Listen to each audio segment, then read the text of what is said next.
बोलो श्री प्राणनाथ प्यारे की जय। श्री कृष्ण कन्हैया लाल की जय। श्री सद्गुरु महाराज की जय। श्री पांच महामंगलपुरी धाम की जय।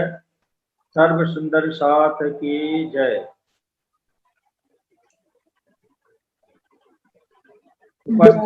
सम्मान्य इसके लाहौजा जी और इसका पूरा देखभाल कर रहे हैं, संभाल रहे हमारे प्रकाश भैया जी,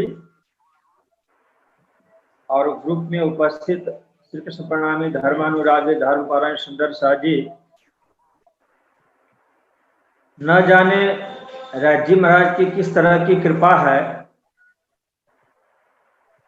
कि पूरे विश्व ब्रह्मांड में महामारी को एक तरफ फैला करके और दूसरे तरफ विश्व के सभी मानव प्राणी को आध्यात्मिक जगत से जोड़ दिया गया है। और इसमें खासकर श्री कृष्ण प्रणामी धर्म के अनुयायी जो हमारे सुंदर साथ हैं, मुझे लग रहा है कि मार्च के बाद अप्रैल से लेकर के और अब तक के समय तक प्रणामी जगत के अधिकांश सुंदर साथ जी, संत महात्मा गुरुजन वाणी बीतक तारतम से जुड़े हुए हैं।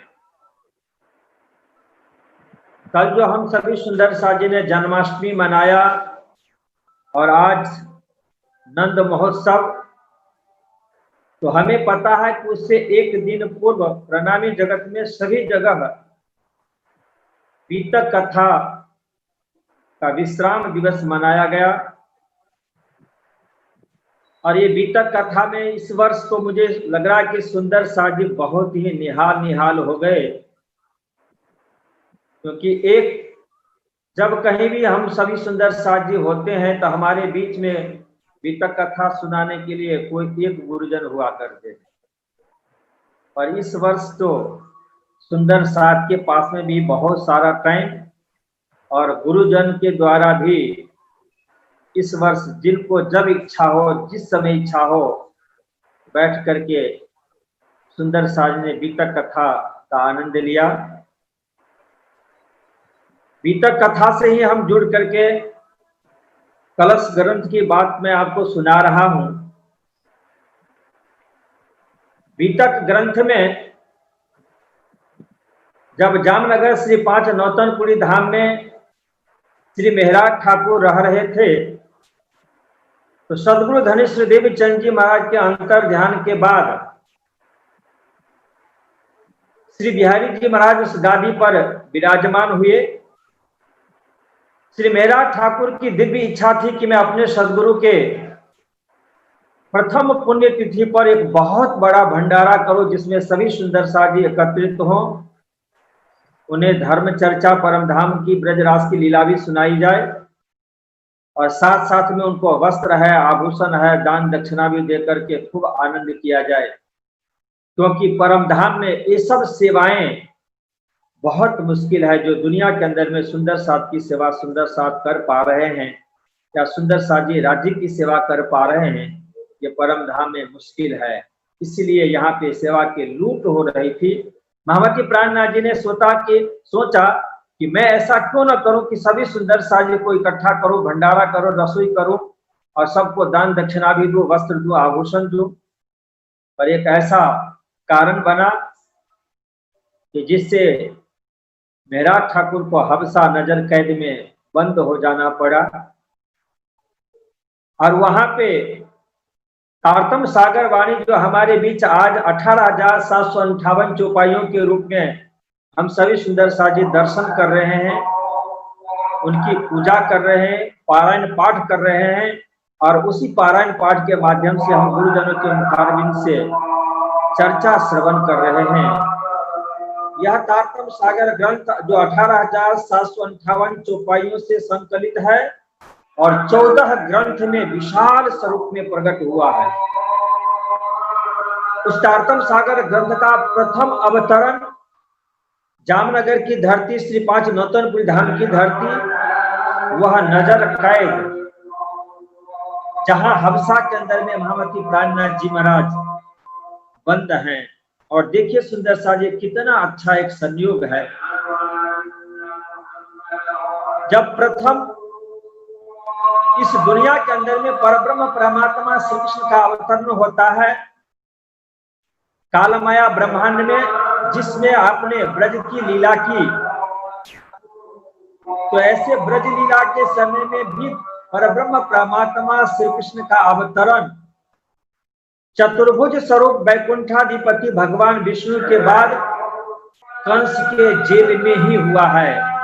सूरत विष्णु की चतुर्भुज जोए दियो दर्शन वसुदेव को छोए, पीछे फिरे कह के हकीकत अब दो भुजा के कहूं विपत्ता। मूल सूरत अक्षर की जे है, जिन चाहिया देखो प्रेम स्नेह, सो सूरत धनी को ले आदेश नंद घर कियो प्रवेश।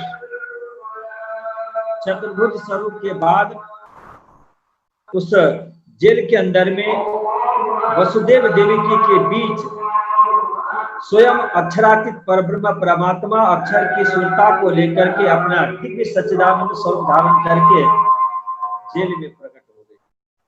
जो तारतम के दातार है, जो तारतम के स्वरूप है, साक्षात सच्चिदानंद है, वो ब्रह्मानंद है, भजनानंद है, परब्रह्म परमात्मा है। ऐसे परब्रह्म परमात्मा भी जब इस दुनिया के अंदर में प्रथम वक्त आए तो जेल में आए। तो जब उनकी वाणी आएगी तो उनकी वाणी का शुभारंभ सुंदर सा जी कहां से होने वाली है। इसीलिए श्री मेहराज ठाकुर के द्वारा जो इंद्रावती के वासना है, जो निष्कलंक बुद्ध अवतार महामती प्राणनाथ जी के रूप में अवतरित हो रहे हैं, उनके द्वारा उनके मुखारबिंद से जब तारतम सागर वाणी की अवतरण हो रही है तो उस वाणी का अवतरण का शुभारंभ भी इस जागनी ब्रह्मांड में, प्रतिबिंब काल माया ब्रह्मांड में हवसा से शुभारंभ हो रहा है, नजर कैद से शुभारंभ हो रहा है, जेल से शुभारंभ हो रहा है।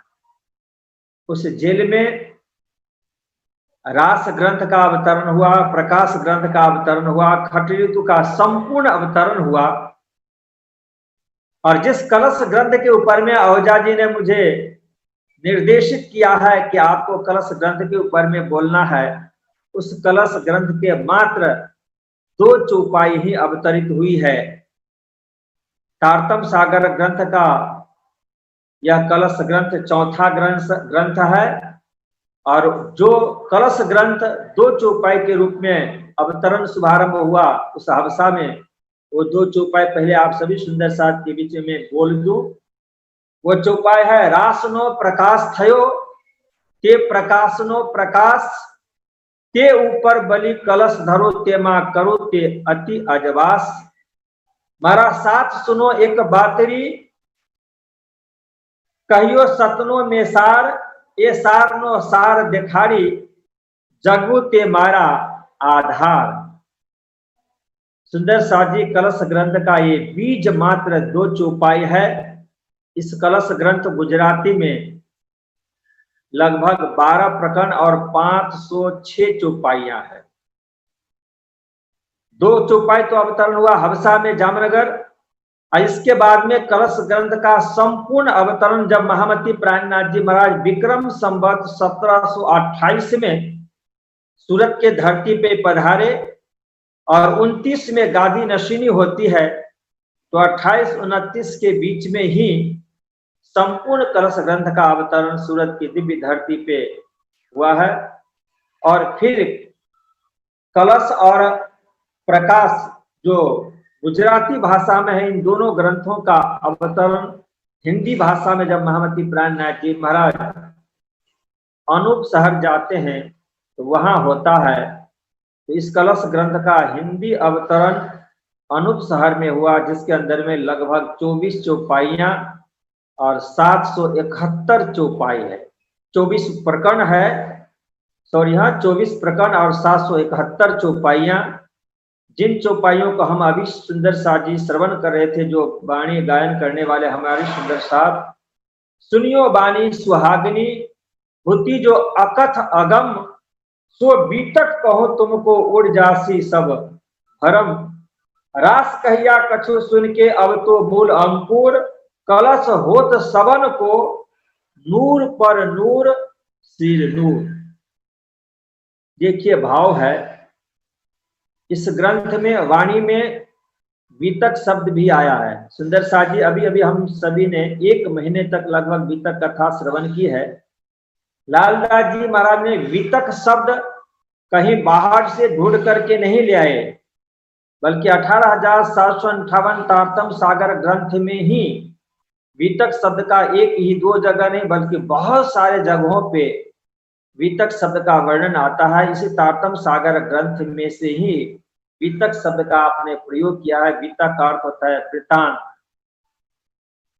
ब्रह्म सृष्टि का परमधाम से लेकर के और जागने ब्रह्मांड तक लेकर के फिर परमधाम जागने तक के जो भी इतिहास है, वृतांत है, कथा है, आत्मगाथाएं हैं, उसी का नाम है बीतक। इस बीतक ग्रंथ के माध्यम से हम देख रहे हैं कि कलश जो गुजराती में भी हिंदी में भी 2 रूप में है। गुजराती में 12 प्रकरण 506 चौपाई और हिंदी में 24 प्रकरण 771 चौपाइयां हैं। अभी हमारे औजा जी कह रहे थे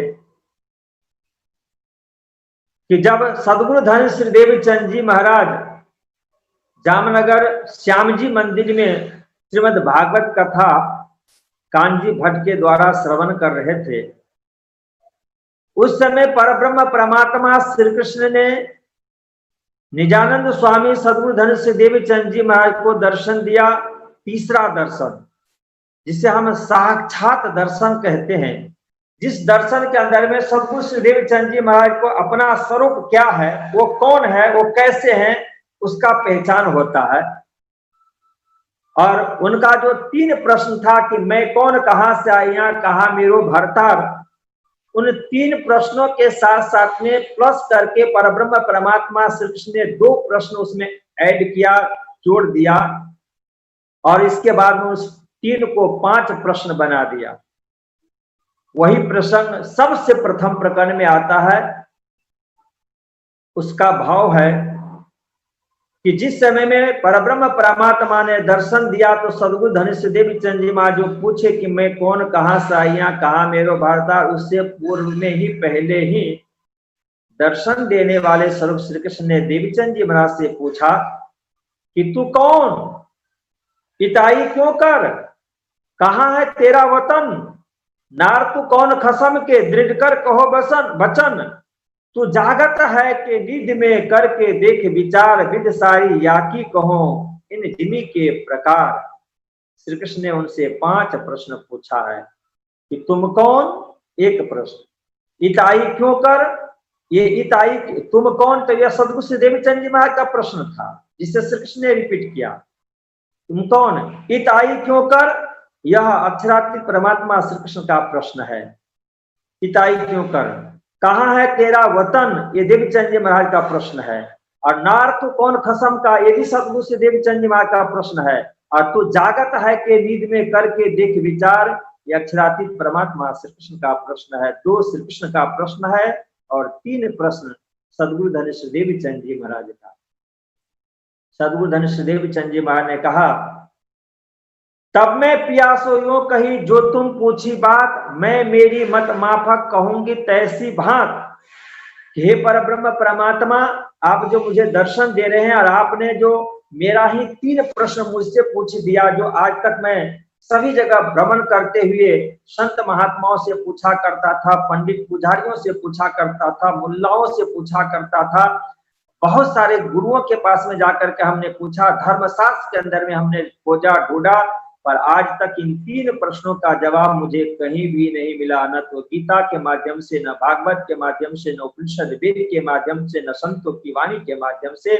और वही 3 प्रश्न आप मेरा ही दोहरा रहे हैं मुझे, और साथ साथ में आपने अपना 2 प्रश्न, इसलिए मैं आपसे करबद्ध प्रार्थना करता हूं कि मैं न पहचानू आपको, न सुध अपनो घर, और क्यों पहचान भी नींद में मैं जागत हूँ, या पर इस तरह से मैं जागृत हूँ, आप देख लीजिए। तब उसने कहा, इतना ही आप जानते हो? तो उस परब्रह्म परमात्मा ने इस प्रकरण के अंदर में सद्गुरु धनिष्ठ देव चंद जी महाराज को अपना स्वरूप पहचान कराते। कलश ग्रंथ जिसके संदर्भ में जैसे अभी आपने अभी चौपाई भी सुनी है कि कलश होत सबन पर नूर सिर नूर, कि ये कलश ग्रंथ है क्या, तो उनके लिए उन्होंने कहा कि कलश होत सबन को नूर पर नूर सिर नूर। उससे पूर्व में चौपाई उन्होंने कहा, गुजराती भाषा में पहली चौपाई है कि रासनो प्रकाश थयो ते प्रकाशनो प्रकाश, कि सबसे प्रथम रास ग्रंथ का अवतरण हुआ। और रास ग्रंथ का जो स्पष्टीकरण है, उस ग्रंथ का स्पष्टीकरण के लिए, भाव स्पष्ट करने के लिए प्रकाश ग्रंथ का अवतरण हुआ। इसीलिए उस ग्रंथ का नाम है प्रकाश। रास का अर्थ होता है जिसमें रस अनंत धाराओं में प्रवाहित हो गया हो, रस की धारा शब्दों के अंदर में आकर के समाहित हो गया हो, लीला के साथ में समाहित हो गया हो, स्थान के साथ में समाहित हो गया हो, विग्रह के साथ में समाहित हो गया हो, ऐसा भंडार जिसमें भरा पड़ा हो वह है रास। और उस रास ग्रंथ को और बहुत अच्छे ढंग से स्पष्ट करने के लिए प्रकाश ग्रंथ का अवतरण हुआ है। प्रकाश ऐसा दिव्य प्रकाश जाता है, रोशनी आती है कि वह रोशनी सिर्फ शब्द तक ही नहीं पहचान कर आता है, बल्कि शब्द के अंदर में छुपा हुआ जो भाव है, छुपा हुआ जो स्वरूप है, छुपा हुआ जो रस है, छुपा हुआ जो लीला है, छुपा हुआ जो धाम है, उसको जो प्रकाश दिखा देता है उसका नाम होता है प्रकाश। इसलिए रास को प्रकाश करने के लिए प्रकाश ग्रंथ का अवतरण हुआ। इसके बाद फिर कहते हैं कि खट ऋतु में तो विरह हुआ और के ऊपर बलि कलश धरो, उसके ऊपर में कलश ग्रंथ का अवतरण किया जाता है। वो कलश क्या है, तो महामती प्राणनाथ जी ने हिंदी में चौपाई में अनुवाद करते हुए कहा कि कलश होत सबन को नूर पर नूर सिर नूर, कि कलश ग्रंथ तो सबका नूर पर भी नूर का सिर नूर है। जिससे महामती प्राणनाथ जी ने परिक्रमा ग्रंथ के दूसरा प्रकरण, जिसमें हम सभी सुंदर सा जी जब स्वरूप बोलते हैं, स्वरूप बोलने के बाद में खड़े होकर के हम जब स्तुति करते हैं, उसमें प्रकरण आता है, शास्त्र शब्द मात्र जो वाणी ताको कलश वाणी शब्दातीत, ताको भी कलश वो अखंड को तापर ध्वजा करो तिनसे रही। तो शास्त्र शब्द मात्र जो वाणी, दुनिया में आध्यात्मिक जगत के जितने भी धर्म शास्त्र हैं, उन सभी धर्म शास्त्रों के लिए कहा कि शास्त्र शब्द मात्र जो वाणु ताको कलश वाणी शब्दातीत। कलश वाणी क्या है, तो जगत के अंदर में जितने भी आध्यात्मिक धर्म शास्त्र है उनके ऊपर में जो वाणी है उस वाणी का नाम हो गया कलश। यहाँ पे प्राणनाथ जी ने कहा कि कलश होत सबन को नूर पर नूर सिर नूर, कि ये कलश क्या है, नूर पर नूर सिर नूर। तो उन्होंने कहा कि रास के बाद में प्रकाश हुआ, प्रकाश के ऊपर में कलश ये रखा जाता है। तो आध्यात्मिक जगत के अंदर में जो भी ज्ञान है उस ज्ञान को दो भाग में बांट दिया गया, जिसको हम कहते हैं परा और अपरा। तो अपरा का अर्थ होता है कि जो इस दुनिया के अंदर में ही है, चाहे उस ज्ञान के माध्यम से हम स्वर्ग में जा सकते हैं, वैकुंठ में जा सकते हैं, निराकार में जा सकते हैं, अव्याकृत हम जा सकते हैं, सबलिक ब्रह्म तक हम जा सकते हैं। ऐसे जो दिव्य ज्ञान है उस ज्ञान को अपरा कहा गया। और उसी अपरा ज्ञान के अंदर में ही परा ज्ञान भी छुपा हुआ है, जिस ज्ञान के लिए सद्गुरु श्री देव चंद जी महाराज का भाव इस वाणी के अंदर में कलश ग्रंथ में भी होता है कि जिन जानो पाया नहीं है पाया पावन हार प्रमाण, सो तो छिपे इन छल में वाको मिले न का सोतान। इस दुनिया के अंदर में भी आध्यात्मिक धर्म शास्त्र के अंदर में भी जिन जानो शास्त्रों में नहीं, शास्त्रों में सब कुछ, पर जीव सृष्टि क्या जान ही जिनका अकल है तुच्छ। तो इस दुनिया के अंदर में आध्यात्मिक धर्म शास्त्र में भी उस परा ज्ञान का स्रोत है, परा ज्ञान की धारा है, परा ज्ञान का एक बूंद छुपा हुआ है। पर उसे कौन खोल सकते हैं, तो उसे खोलने के लिए निष्कलंक बुद्धावतार का अवतरण और तारतम का अवतरण जब होगा तो उस अपरा ज्ञान के अंदर में परा ज्ञान जो छुपा हुआ है वह भी स्पष्ट हो जाता है। इसीलिए सबलिक ब्रह्म तक जो स्थान मिलता है वह स्थान अपरा ज्ञान के द्वारा मिल सकता है। और परा ज्ञान में तो परब्रह्म परमात्मा श्री कृष्ण है, सिद्धार्थ जी है, वह जो ब्रह्म है उस ब्रह्म का नाम है, ब्रह्म की दिव्य लीला है, ब्रह्म का दिव्य स्वरूप छुपा हुआ है, ब्रह्म का दिव्य धाम छुपा हुआ है। और वह 18,758 वाणी के रूप में जब अवतरित हुआ तो कलश ग्रंथ को कहा गया कि ये कलश ग्रंथ एक ऐसा ग्रंथ है कि आध्यात्मिक जगत के जितने भी आत्मा और परमात्मा से संदर्भित ज्ञान है उस ज्ञान से ऊपर उठ करके यह कलश है। इसीलिए इस ग्रंथ का नाम ही रख दिया गया कलश। इससे क्या होता है तो इसमें हर एक एक का अपना स्वरूप का पहचान होता है कि ये ब्रह्म सृष्टि है, ये जीव सृष्टि है, ये ईश्वरी सृष्टि है, ये माया है, ये ब्रह्म है, इसका भी पहचान होता है। ये दूध है, ये क्षीर है, ये नीर है, इसका भी पहचान होता है। ये हमारे लिए त्याज्य है, ये हमारे लिए ग्राह्य है। ये सब कुछ एक एक चीज का पता इस कलश ग्रंथ में होता है। इसलिए कलश ग्रंथ में महामती प्राणनाथ जी ने जब 12 प्रकरणों का अवतरण किया है तो प्रथम प्रकरण ये है।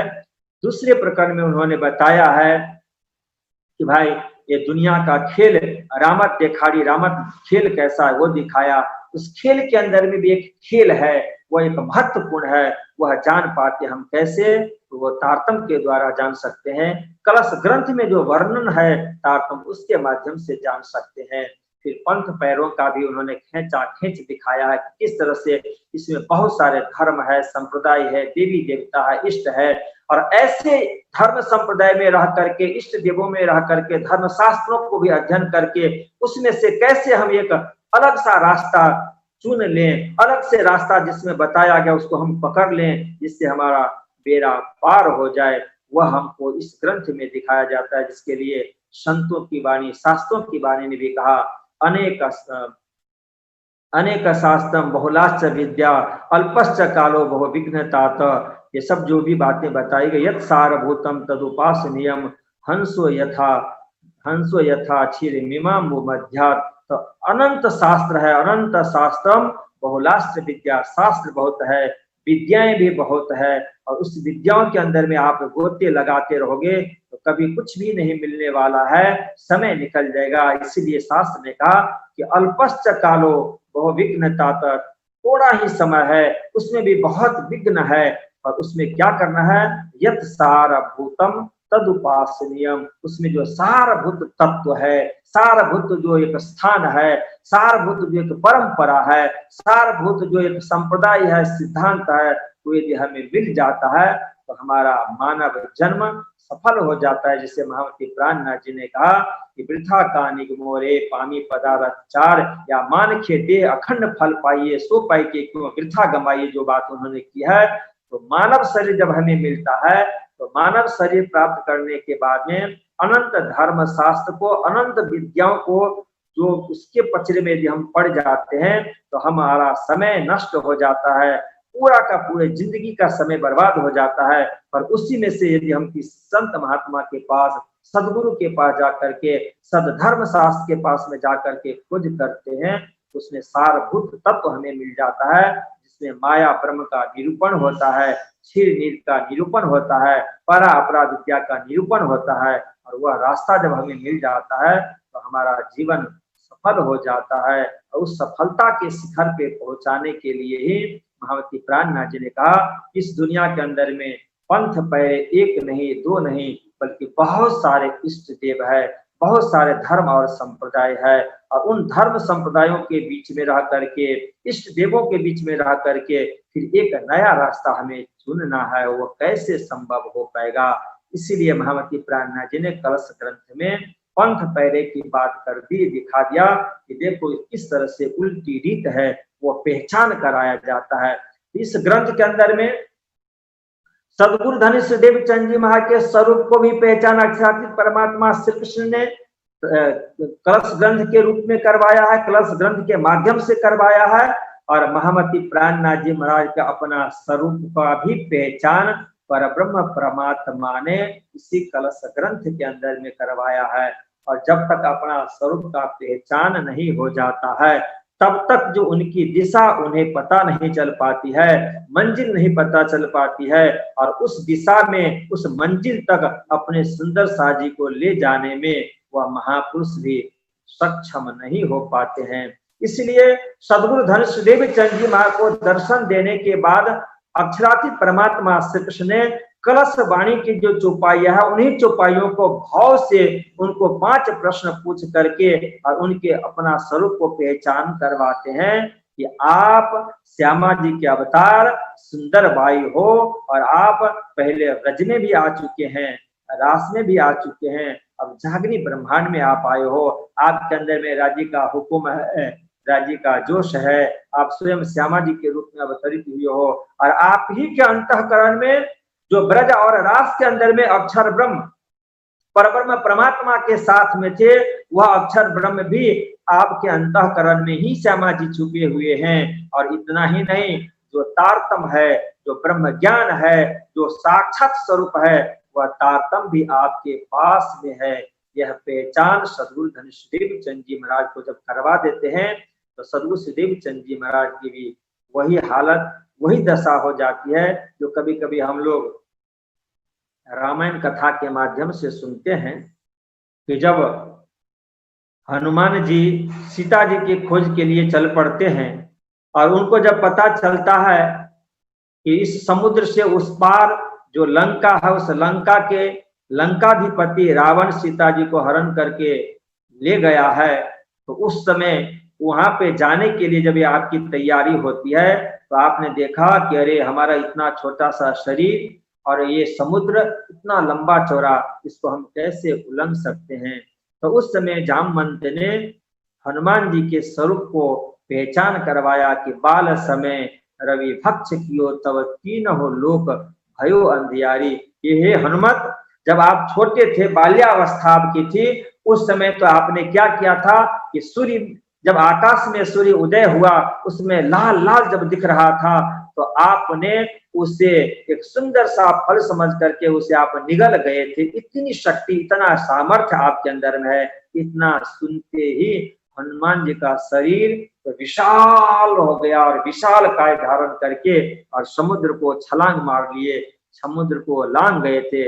इसी तरह से कलश ग्रंथ के माध्यम से सद्गुरु श्री देव चंद जी महाराज जो सुंदरबाई के श्यामा जी महारानी के अवतार हैं, जिसके अंदर में राज्य श्यामा जी का दोनों स्वरूप छुपा हुआ है, और आप साक्षात निष्कलंक बुद्धावतार के रूप में अवतरित हुए दुनिया को अखंड करने के लिए। आपके पास में तारतम भी है। ये सब कुछ जब पहचान होता है, तो सद्गुरु श्री देव चंद जी महाराज खुश हो गए, और उसी समय में उनकी दिव्य दृष्टि परम धाम का दर्शन करना शुरू कर लिए, और ब्रजरास की लीलाओं का दर्शन करना शुरू कर लिए, और सुंदर साजी को भी ब्रजरास परम धाम की लीला को दर्शन करके वर्णन करके सुनाया करते थे। इतना ही नहीं, बल्कि इस धरातल पे, इस मृत्यु लोक में नौतनपुरी धाम में भी परम धाम की दिव्य जमुना जी की धारा को भी प्रकट कर दिए। ब्रजरास के अंदर में जो गोपियों के साथ में लीला हुआ करती थी, वहां पे जो माखन चोरी की लीला हुआ करती थी, वो माखन चोरी की दिव्य लीलाओं को भी दर्शन करवाया करते थे। इतना ही नहीं, बल्कि परात भर भर करके मक्खन सद्गुरु श्री देव चंद महाराज के पलंग के नीचे में रखा हुआ रहता था।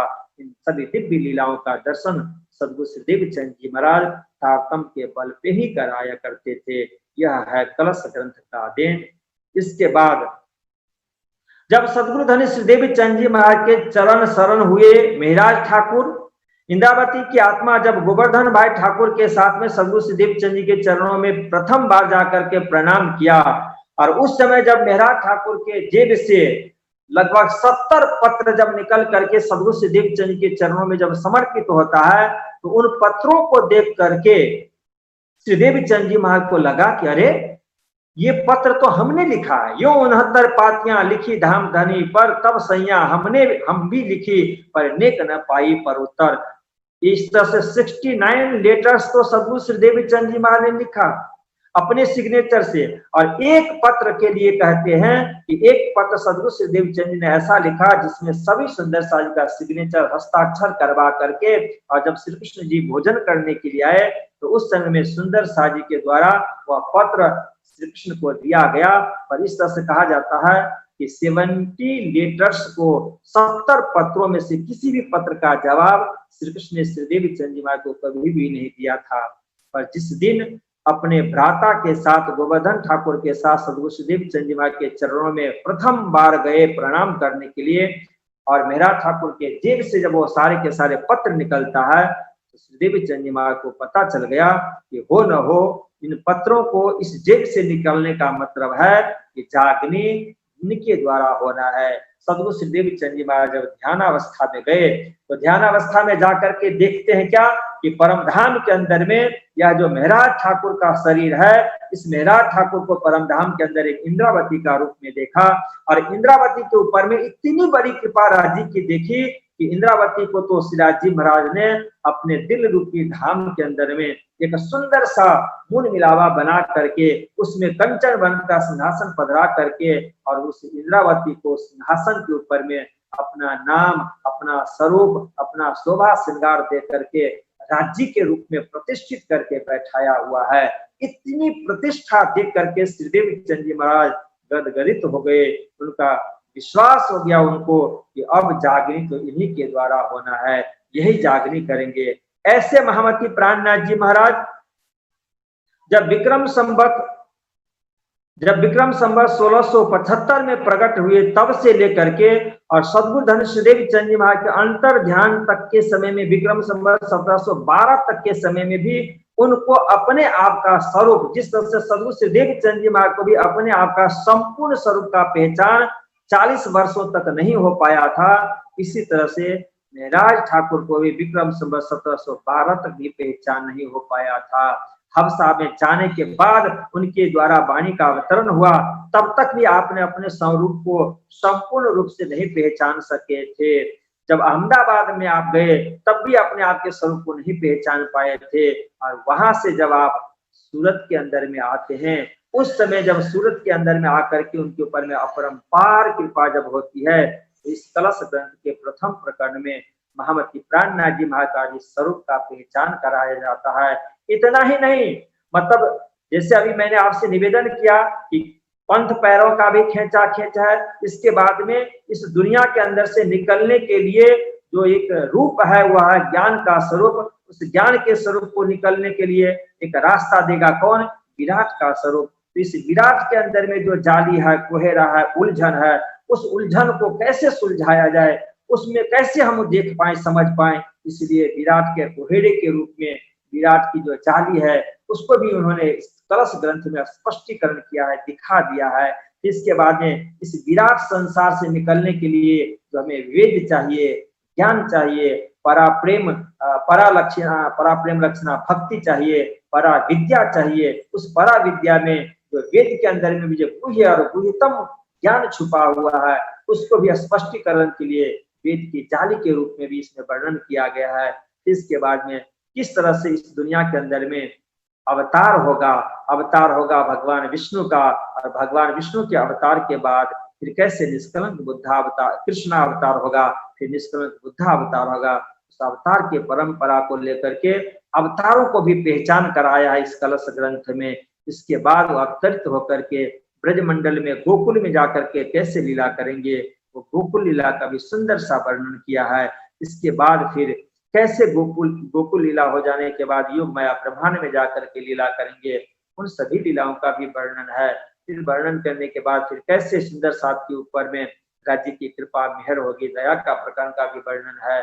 फिर कैसे उनके ऊपर में हंसी होगी वो भी है, और इसके बाद फिर कैसे जागनी होगी। इसलिए कहा जाता है कि सद्गुरु धन श्रीदेवी चंद जी महाराज का स्वरूप का भी पहचान कराया गया, महामती प्राणनाथ जी महाराज के स्वरूप का भी पहचान कराया गया, और संपूर्ण विश्व ब्रह्मांड के अंदर में जो ब्रह्म प्रिय पसरी हुई है, फैली हुई है, उनके स्वरूप को भी पहचान कराया गया है। और इसके साथ साथ दुनिया के अंदर में अवतरित हुई जो ईश्वरीय सृष्टि है उनको भी, और समस्त चर सचराचर जो प्राणी जीव सृष्टि है उनके भी अपने आप के स्वरूप को पहचान करा करके कैसे उनको मुक्ति होगी, ये सब कुछ कलश ग्रंथ में सुंदर ढंग से विवेचन किया गया है। तो आपने सद्गुरु श्रीदेवी चंद जी महाराज की बात सुनी। अब महामती प्राणनाथ जी महाराज का प्रसंग जब आता है कि जब उनके पास में गए, पत्र उनके जेब से जब निकला तो समझ गए सद्गुरु श्रीदेवी चंद जी की इनके द्वारा जागनी होनी है। पर ऐसे मेहराज ठाकुर का जो स्वरूप है, महामती प्राणनाथ जी महाराज का जो स्वरूप है, इंद्रावती का जो स्वरूप है, ऐसे इंद्रावती के अपना स्वरूप भी सदगुरु श्रीदेव चंद जी महाराज के रहते हुए या हबसा में जाते हुए भी वहां तक भी आपके अपने स्वरूप का पहचान नहीं हुआ था। और जब आप विक्रम संवत 1728 में सूरत में आते हैं, कलश ग्रंथ का जब अवतरण हो जाता है और उस कलश ग्रंथ के अवतरण का जो प्रकरण है, उन प्रकरणों का जब भाव आपको स्पष्ट होता है, उन वाणी का आपने दर्शन किया, तब मेहराज ठाकुर के अपने आप को स्वरूप को पहचान हुआ, महामती प्राणनाथ जी महाराज के अपने आप को स्वरूप को पहचान हुआ। बहुत बार कभी कभी हम लोग सुंदर साथ ये कह लेते हैं कि महामती प्राणनाथ जी महाराज का जब अवतरण हुआ तब से ही वो प्राणनाथ है, बिल्कुल सत्य है। जैसे कि हम लोग चौपाई भी बोलते हैं प्रगटे धनी श्री धाम, पर इसका मतलब ये नहीं कि जिस समय में वो प्रकट हुए उसी समय से धाम के धनी, हाँ धाम के धनी उनके अंदर में है, पर जिनको धाम के धनी के स्वरूप को पहचान करवाना है, ऐसे जो मेहराज ठाकुर है उनको अपने स्वरूप को पहचान नहीं है। वह पहचान होता है कि मुझ में ही सदगुरु श्रीदेव चंद जी है, मुझ में ही हुक्म है, मुझ में ही आवेश है, मुझ में ही श्यामा जी महारानी है, मुझ में ही अक्षर ब्रह्म है, मुझ में ही तारतम है, मैं ही परब्रह्म परमात्मा हूँ। ये पहचान तो जब सूरत में आते हैं मेहराज ठाकुर, महामती प्राणनाथ जी, इंद्रावती, तब ये पहचान होता है। तो उनके अपने स्वरूप को पहचान के लिए महामती प्राणनाथ जी के द्वारा ही कलश ग्रंथ में चौपाई अवतरित हुई है कि कर पकड़ बैठाई के आवेश दियो मोह अंग, ता दीन से पसरी दया पल पल चढ़ते रंग, हुई पहचान पीयूषों तब कहियो महामती नाम, अब मैं हुई जाहिर देखा वतन श्रीधाम। महामती प्राणनाथ जी महाराज जब यहाँ पे आए, बिहारी जी महाराज के साथ में जो बीतक में आपने श्रवण किया होगा, जो भी कुछ बनाव बनता है उससे खुद प्राणनाथ जी दुखित हो गए, सुंदर सा जी दुखी हो गए और सब ने निर्णय लिया कि सदगुरु श्रीदेव चंद जी महाराज तो आपके हृदय कमल में बैठे हुए हैं। बातूनी गादी सदगुरु श्रीदेव चंद जी महाराज ने मेहराज ठाकुर आपको सुपुर्द किया है, जिसके लिए कलश कीर्तन ग्रंथ में चौपाई आती है कि दई जाहिर मसनंद बिहारी जी को दूजी बातून मेरे हाथ। तो बातूनी गादी तो सदगुरु श्रीदेव चंद जी महाराज ने आपको सौंपी है, इसलिए उस बातूनी गादी को आप सूरत के अंदर में स्थापित करें। वह बातूनी गादी जागने की गादी है, वह बातूनी गादी परम धाम ले जाने की गादी है, वह बातूनी गादी इस भव सागर से पार उतारने वाली गादी है। उस गादी पे श्रीदेव चंद जी महाराज प्रकट हो गए, मेहराज ठाकुर के हृदय से परब्रह्म परमात्मा श्री कृष्ण प्रकट हो गए और दोनों स्वरूप दोनों तरफ से मेहराज ठाकुर को हाथ पकड़ करके और सूरत में गादी पर बैठाते हैं, विराजमान करवाते हैं, अभिषिक्त करते हैं। इसलिए चौपाई प्रकट हुई कि कर पकड़ बैठाई के उनको गादी पे बैठाए और क्या किया, आवेश दियो मोहे अंग, उस स्वरूप के अंदर में आवेश दिया गया और ता दिन से पसरी दया पल पल चढ़ते रंग। उसी दिन से श्रीराज जी की मेहर हुई, कृपा हुई, हर पल हर क्षण वह आनंद प्रकट होता गया, दिव्य धाम का दर्शन होता गया। जिसके अगली चौपाई है कि हुई पहचान पीयूषो, अब पीयूष से पहचान हो गया, तब कहियो महामती नाम। यहाँ से महामती नाम होता है, यहाँ से वो प्राणनाथ होते हैं, यहाँ से वो निष्कलंक बुद्धा अवतार होते हैं, यही बुद्ध पे कल की सवार हो जाते हैं और वही जाकर के हरिद्वार में फिर जाहिर होते हैं, जो कार्य सूरत के अंदर में हुआ। इसीलिए महाराजा छत्रसाल जी ने भी कहा था, जिस समय में मऊ में प्रथम मुलाकात महामती प्राणनाथ जी के साथ में महाराजा छत्रसाल की होती है, तो महाराजा छत्रसाल से प्राणनाथ जी ने कहा कि बाबा नजदीक में आ जाओ, नजदीक में आए। फिर कहा कि इतना ही और नजदीक में आ जाओ, फिर कहा कि नहीं और नजदीक में। जब नजदीक में आए तब महामती प्राणनाथ जी ने कहा कि अब तो आप हमारे फंदे में पड़ गए। तो उस समय महाराजा छत्रसाल जी ने सिक्का निकाल के कहा कि मुझे आज से 12 वर्ष पहले बुद्ध जी ने दर्शन दिया और अपने नाम के सिक्का छाप का दिया, अपने छाप का सिक्का मुझे दिया। ये सिक्का जिनके पास में होगा उस बुद्ध जी के सिवाय 14 लोक ब्रह्मांड में त्रिलोक में कोई भी मुझे फंदे में डाल सकता नहीं है। महामती प्राणनाथ जी ने अपने आसन उठा करके दिखा दिया, एक नहीं दो नहीं अनंत सिक्के दिखा दिया बुद्ध जी का छाप का। और जो उन्होंने 12 वर्ष कही थी, तो आप 40 में से जो 12 माइनस करेंगे तो 29 होगा। विक्रम संवत 1729 में जिस दिन गादी पर बैठे हैं महामती प्राणनाथ जी, उसी दिन ही महाराजा छत्रसाल जी को वहां दर्शन होता है, उनको बुद्ध जी छाप के सिक्के दिए जाते हैं और उनसे कहा जाता है कि जो इस सिक्के का आपको अपना दूसरा सिक्का दिखाए, अनंत सिक्का दिखाए, वो बुद्ध जी होंगे। उनके चरणों में समर्पित होने की आदेश की गई थी। इसीलिए निष्कलंक बुद्धा अवतार सूरत की धरती से होते हैं गादी पर बैठने के बाद। इसीलिए वाणी में लिखा हो गया कि बाले आप सरीखड़ा कीधा, फल वांछा थी अधिक दीधा। कि सदगुरु श्रीदेव चंद जी महाराज ने अपने बराबरी कर ली। क्या कि सदगुरु श्रीदेव चंद जी महाराज गादी पर बैठ करके ब्रज का दर्शन, रास का दर्शन, परमधाम का दर्शन करके सुनाया करते थे। सिर्फ अपने ही दर्शन करके सुनाया करते थे। तो मेहराज ठाकुर की भी यही इच्छा थी कि जब सदगुरु श्रीदेव चंद जी महाराज को दर्शन परमधाम का, ब्रजरास का होता है, वो देख करके वर्णन करके सुनाते हैं, तो मैं परमधाम की आत्मा हूँ, इंद्रावती की वासना हूँ, तो मेरे द्वारा ये क्यों नहीं होता है, मैं ऐसा क्यों नहीं दर्शन कर पाता हूँ। तो श्रीदेव चंद जी ने कहा था कि मुझे उठाए तुम बैठो, यह होवे एक ही ठार। वह हुआ कब कि जब सदगुरु श्रीदेव चंद जी महाराज के द्वारा दी गई बातूनी गादी पर जब सूरत के अंदर में महामती प्राणनाथ जी बैठते हैं, उसी समय में हुई पहचान क्यूसो, तब कहियो महामती नाम, अब मैं हुई जाहिर और देखा वतन श्री धाम। तो परम धाम का दर्शन भी होता है, अपने स्वरूप का पहचान भी होता है, महामती की उपाधि भी मिलती है, प्राणनाथ जी के नाम से जाने भी जाते हैं और निष्कलंक बुद्धावतार से भी यहाँ पे अवतरित हो जाते हैं। यह कलश ग्रंथ का परिचय है। कलश ग्रंथ एक एक स्वरूप को परिचय करवाते हैं। इसीलिए सूरत की धरती धन्य है और सूरत के धरती को महामंगलपुरी धाम इसलिए कहा जाता है। तो सूर्य नारायण की बीतक कथा में आप सभी सुंदर साज ने बहुत बार सुना होगा कि महामंगलपुरी धाम क्यों कहा जाता है। अब समय बहुत अधिक हो गया, मैं औरजा जी को धन्यवाद देता हूँ। थोड़ा अधिक समय हो जाने के लिए मैं क्षमा भी चाहता हूँ। खूब खूब धन्यवाद। फिर कभी श्रवण करेंगे। बोलो श्री प्राणनाथ प्यारे की जय। तो सूरत की धरती ने ही मेहराज ठाकुर को महामती बनाया, प्राणनाथ बनाया, निष्कलंक बुद्धा अवतार बनाया, परम धाम का दर्शन करवाया और वाणी का प्रचार प्रसार का शुभारंभ इसी धरती से करवाया गया है। यह कलश ग्रंथ का देन है। बोलो श्री प्राणनाथ प्यारे की जय। सभी सुंदर साजी को प्रणाम।